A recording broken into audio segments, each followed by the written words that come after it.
عیدتون مبارک باشد. عید رمضان مبارک.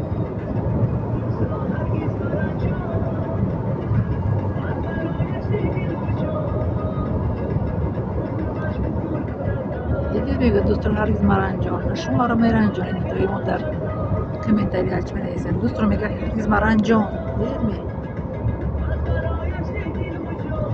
عزیز جان احترام کنید از دیگه میگه دوستان هرگز مرنجان ممنون نرنجانید. عیدتون مبارک. ماه شریف رمضان عید شریف رمضان همگیتون مبارک باشد.